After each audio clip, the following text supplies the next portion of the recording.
예단교회 김명재 목사님께서 벼락 맞은 것 같은 은혜 라는 제목으로 말씀을 증거하실 때 많은 은혜 받으시기 바랍니다. 네, 오늘 이 자리에 오자마자 우리 더운 이야기를 했습니다. 에어컨 냉방 때문에. 저는 순간적으로 이거 추억 하나 되겠구나 이런 생각을 했습니다. 왜냐하면은 우리가 옛날에 그 중국 선교를 이제 우리가 파송해서 중국을 많이 다니면서 대련에서 겨울에 얼마나 그 춥고 바람이 많이 부는지 우리 목사님 한 분하고 이렇게 외출을 했는데 날아갈 뻔했습니다. 그래서 방법이 없어가지고 남자들이 꼭 껴안고, 처음 껴안아왔어요, 남자들이. 꼭 껴안고 안 날아갔어요. 그래가지고 살았는데, 근데 그게 계속 기억이 납니다. 그래서 이 추억이라는 것은 이렇게 고생스러울 때, 또 어려울 때, 근데 그게 의미가 있을 때, 그게 추억이 되고, 또 나중에도 그것이 간증이 있게 된다고 생각이 듭니다. 이렇게 붙이는 분들 계시는데, 오늘 덥지만 의미 있는 날이고 또 예배드리고 기도하는 장소요 또 시간이니까 아름다운 추억이 될 줄로 믿습니다. 신앙의 추억을 가지시기 바랍니다. 예. 제가 이제 1년에 한두 번씩 오는 것 같은데 우리 그 시집간 우리 여성분들이 친정을 뭐 1년에 한두 번 보통 가죠. 대강. 그러면 좋아요, 안 좋아요? 좋아요. 좋죠. 근데 저 같은 경우에는 아주 친한 친정은 아닌 것 같고 앞에 1년에 한두 번 이렇게 오니까 제가 아주 마음이 친정 같아서 좋습니다. 우리 그 황우여 장로님께서는 그 형님 같아가지고 좋고요. 우리 장로님 목소리가 그리웠는데 오늘 목소리 듣고 나니까 힘이 납니다. 목소리가 얼마나 그냥 짱짱하신지 그렇습니다. 제가 이제 설교 제목을 뽑을 때 성도님들이 설교 내용을 잘 기억 못해도 설교 제목이 좋으면은 그 기억을 하시더라고요. 그래서 설교 제목을 고심을 합니다. 근데 오늘 그 설교 제목이 무엇이죠? 한번 읽어볼까요? 네. 나중에라도 기억이 되겠습니까? 안 되겠습니까? 되겠죠? 네. 저는 이제 충청도 출신인데 우리 그 누나가 저를 키우다시피 했습니다. 엄마가 일찍 돌아가셔서. 우리 큰 누나가 지금은 모르는데 옛날에는 욕을 그렇게 했습니다. 자기 그 딸들에게. 어떤 욕을 했느냐면 벼락 맞아 돼질놈, 돼질년 이러면서 욕을 했어요. 그 욕이 계속 남아요. 근데 벼락 맞는다는 말이 굉장히 그 겁이 납니다. 그렇잖아요. 우리가 막 비 오고 막 그 번개 칠 때 혹시 벼락 맞지 않을까 걱정되죠. 우산도 잘 못 쓰고. 그래서 벼락 맞는다는 말은 굉장히 무서운 말입니다. 근데 벼락 맞으면 끝이죠. 근데 이 벼락 맞는다는 말이 또 좋은 뜻으로도 쓸 때가 있는데 로또를 맞으면 뭐 맞았다고 하죠? 돈벼락 맞았다고 하죠. 돈벼락. 물벼락은 우리가 샤워할 때 맞지만 돈벼락을 맞으면 좋겠죠. 근데 저는 돈벼락보다 이 은혜벼락이 더 좋다고 믿습니다. 은혜벼락이야말로 돈벼락하고 감히 비교할 수가 없습니다. 그래서 은혜벼락을 은혜라는 말을 어떻게 쇼킹하게 이렇게 표현을 할까 생각하다가 벼락이다. 근데 제가 쓴 게 아니고 제가 책을 읽다가 아마 어거스틴인가 누가 이렇게 이 표현을 썼습니다. 은혜를 받았는데 이 은혜를 정말 너무 표현할 수가 없어서 나는 벼락 맞은 것 같았다. 이렇게 표현을 했습니다. 우리 사도행전 그 2장의 성령 강림 시에 표현이 나오죠. 세 가지가. 첫째는 급하고 강한 바람처럼 성령님이 임했고 불의 혀처럼 임했고 그리고 방언이 그때 애국어 방언이죠. 애국어 방언이 터졌습니다. 그래서 각 나라에서 온 사람들이 말이 다 통했습니다. 그래서 이 구원의 역사는 굉장히 강하고 그리고 아주 획기적이고 아주 충격적이다. 이런 이야기를 성경은 분명히 말씀해주고 있습니다. 예수님을 믿는 데 있어서 이 정말 충격적인 은혜를 받지 못하면 이 세상에서 지금 특히 지금 우리 믿음의 생태계에서는 나가 떨어집니다. 그래서 믿다가 지금 떠나는 사람들이 엄청 많죠. 제가 아는 교회 뭐 1000명인데 2년 전에 1000명인데 지금 500명 남았대요. 또 600명 교회는 또 300명 남았대요. 이러면서 지금 이 벼락맞는 그 같은 은혜를 받지 못하면은 세상의 공격으로부터 또 세속주의와 철학의 사조와 또 문화의 어떤 그 쾌락주의로 나가 떨어집니다. 그래서 저는 오늘 이 벼락맞은 것 같은 은혜를 하나님의 말씀으로 증거하고자 원합니다. 은혜 받으시기 바랍니다. 자, 우리가 그 신학교를 가면은 성경신학, 조직신학, 역사신학, 실천신학 네 가지를 배우는데 이 조직신학이 이제 건물로 이해하자면 뼈대를 세우는 겁니다. 뼈대, 건물에. 이 뼈대를 조직신학이라고 하는데 교회신학이라고 하기도 하고요. 근데 여기에서 신학교 1학년 때 제일 먼저 배우는 게 뭐냐면은 구원의 서정이라는 게 있습니다. 구원의 서정. 구원의 그 단계를 이렇게 이야기합니다. 학자마다 다르지만 이제 9가지를 이야기합니다. 첫째, 소명, 믿음. 네 번째, 회개. 다섯 번째, 칭의. 의롭다, 칭함을 받았다. 여섯 번째, 양자. 하나님의 아들이 되었다. 그리고 일곱 번째, 견인. 하나님이 끝까지 책임져 주신다. 그리고 이제 여덟 번째가 성화입니다. 거룩해져 가는 것. 그리고 마지막 아홉 번째가 영화. 주님의 몸처럼 우리가 이제 마지막에 변화되는 거죠. 이 9가지 과정이 있는데 이거 우리가 뭐 그냥 쉽게 배우는 것 같지만은 이 의미가 있습니다. 물론 하나님 쪽에서는 이게 한 방에 다 이루어지죠. 근데 인간적으로 논리적으로 그렇다는 거예요, 과정이. 그럼 여기에서 주목해야 될 것이 무엇이냐면은 사람이 들어갈 영역이 거의 없습니다. 구원에 있어서 사람의 노력과 사람의 의지와 사람의 어떤 행위가 들어갈 틈이 거의 없어요. 딱 하나가 있는데 성화만 들어갑니다. 거룩해져 가는 데 있어서 성령님과 함께 내가 애쓰는 거죠.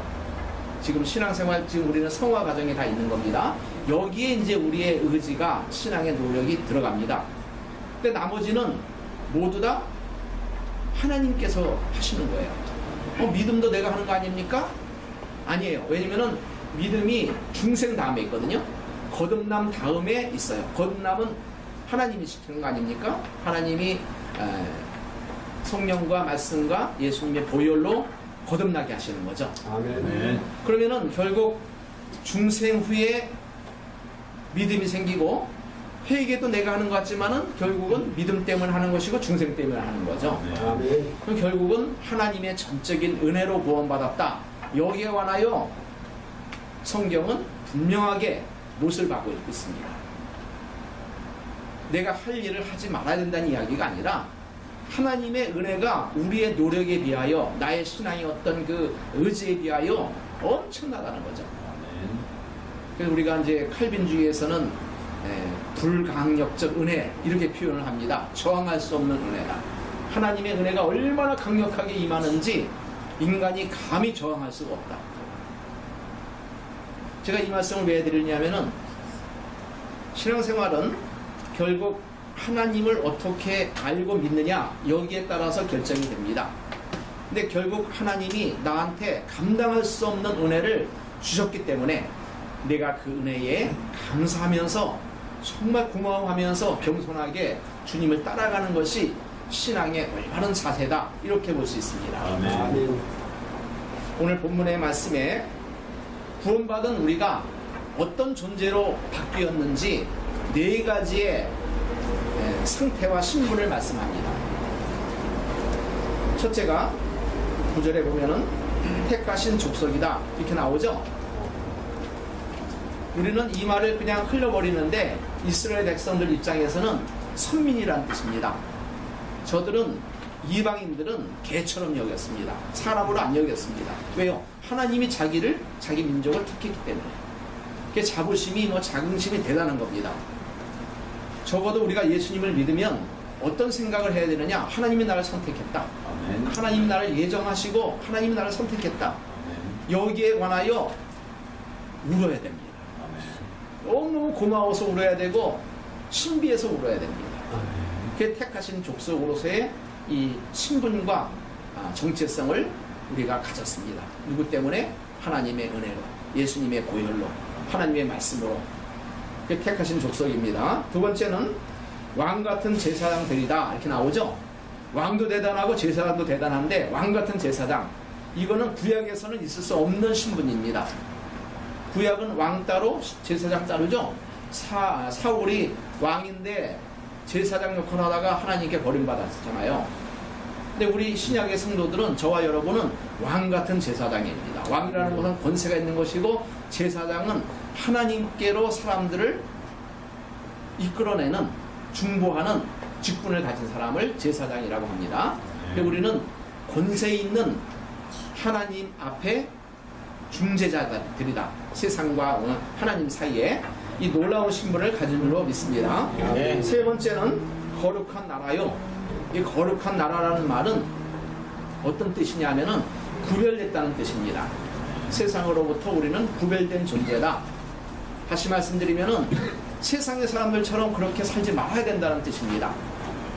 네, 교회를 우리가 에클레시아라고 하잖아요. 에클레시아. 이게 그것은 뭐냐면 세상으로부터 불러냄을 받았다 이런 뜻이죠. 불러냄을 받았다. 예수님을 믿는 우리들은 세상 사람과 다른 겁니다. 신분적으로 다르고 상태적으로도 다른 겁니다.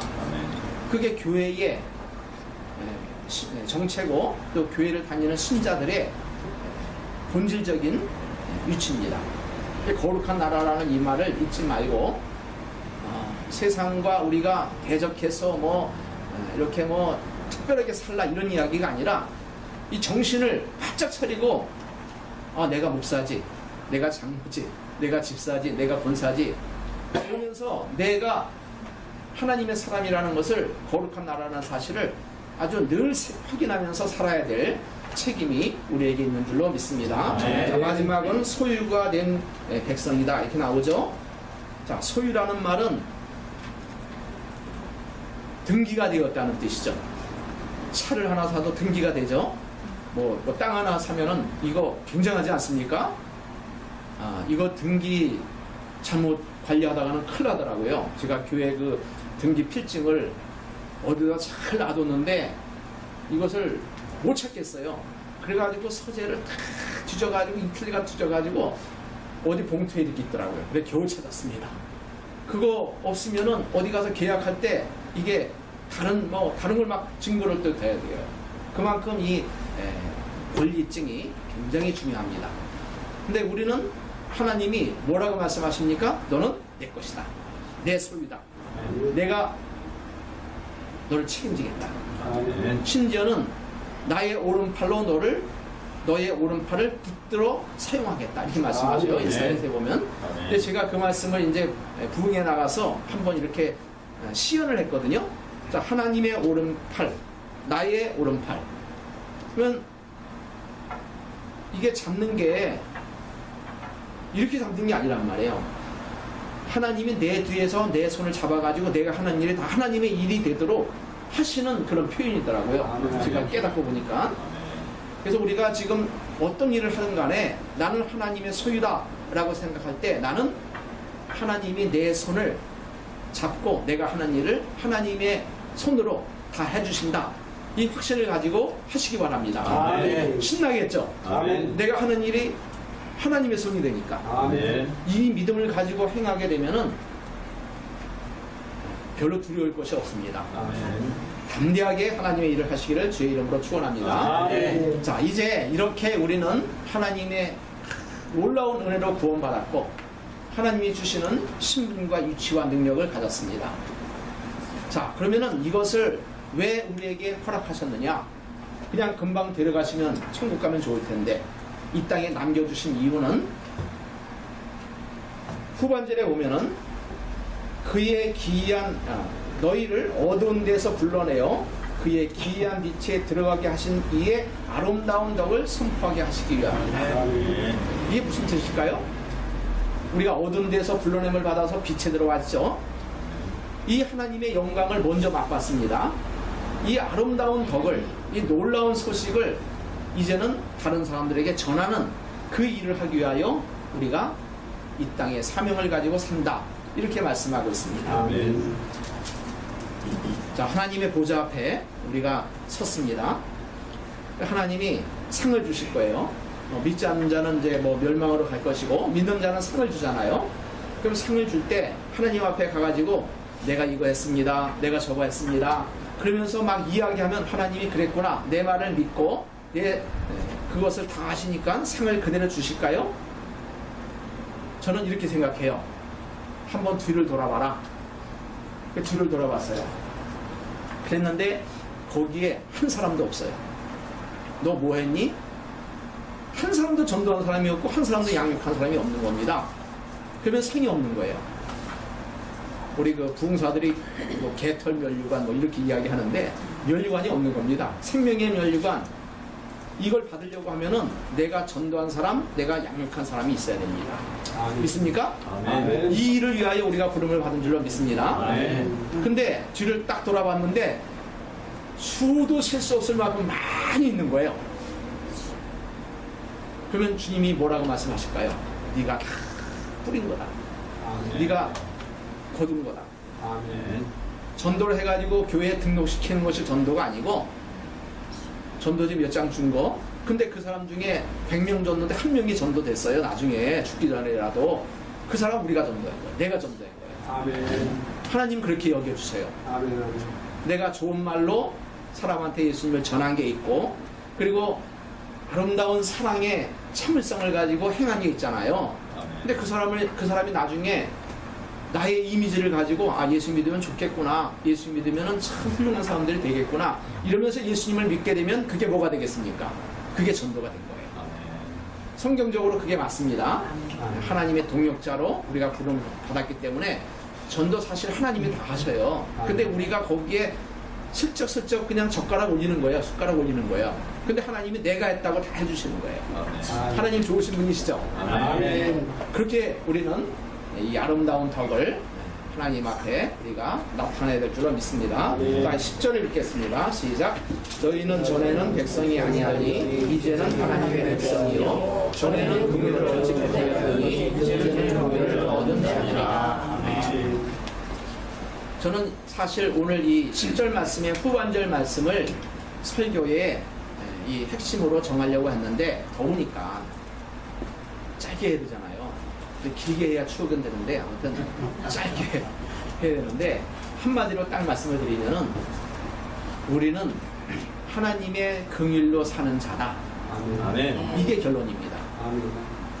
그래서 절대 교만하면 안 됩니다. 아멘. 긍휼이라는 말은 불쌍히 여김을 받았다는 뜻이죠. 하나님이 나를 불쌍히 여기셔요. 하나님의 불쌍히 여김을 받을 때 우리는 살 수가 있습니다. 아멘. 교만한 자는 하나님의 불쌍히 여김을 못 받습니다. 왜냐면 지가 다 하는데 뭐 하나님이 뭐 도와줄 게 뭐 있습니까? 그러다 실컷 고생하고 나중에 울며 불며 뭐 천부의 의지 없어서 손 들고 옵니다. 뭐 그런 사람들 많아요. 근데 진짜 중요한 것은 하나님 긍휼을 매일매일 우리가 구하면서 사는, 이게 이제 하나님의 나라의 백성이고 아들이고 또 일꾼으로서 해야 될 일이다. 이 사실을 마지막 적용을 하기를 원합니다. 아멘. 한번 따라해볼까요? 하나님, 저를 불쌍히 여겨주세요. 불쌍히 여겨주세요. 여러분 기도할 때 뭐 이거 하나님 앞에 구하고 기도하고 그런 건 되게 초신자 때 하는 겁니다. 왜냐면 그래야만 하나님이 응답되실 줄 알고. 근데 신앙의 그 위인들을 보게 되면 위대한 사람들 있잖아요. 이런 분들은 그 자서전을 보게 되면은 전부 이걸로 끝나요. 하나님 불쌍히 여겨달라고. 하나님 다 아시죠? 불쌍히 여겨달라고. 구원마저도 사실 잘 확신을 못하고 그렇게 하나님 앞에 구원마저도 그냥 맡겨버리는 그런 기도를 합니다. 믿음의 거목들은 결말이 결국 하나님의 긍휼을 구하는 이것으로 끝입니다. 나이가 들어갈수록 신앙생활을 오래 할수록 하나님의 긍휼이 아니면은 아무것도 안 된다는 사실을 저는 역력히 깨닫습니다. 아멘. 우리 모두가 하나님의 긍휼을 한껏 구하시고 받으시고 겸손하게 하나님의 일을 하는 하나님의 친백성, 하나님의 사명자 되시기를 주의 이름으로 축원합니다. 기도하겠습니다. 좋으신 하나님 아버지 감사합니다. 우리가 하나님의 저항할 수 없는 불가항력적 은혜를 받았습니다.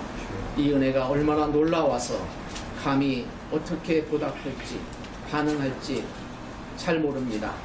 그러나 우리는 정말 찬양할 수 있고 기도할 수 있고 감사할 수 있고 예배드릴 수 있는 이 은총을 너무나도 감사를 드립니다. 아멘. 매일매일 하나님의 긍휼을 구하며 긍휼을 입으며 하나님의 놀라운 사랑을 받고 사는 우리 모두가 되게 하여 주시옵소서. 아멘. 하나님의 그 기이한 믿음의 놀라운 사실을 증거하고 또 이것을 마음껏 사람들에게 가르칠 수 있는 그런 믿음의 교사들이 될 수 있도록 함께하여 주시옵소서. 아멘. 특별히 원합니다.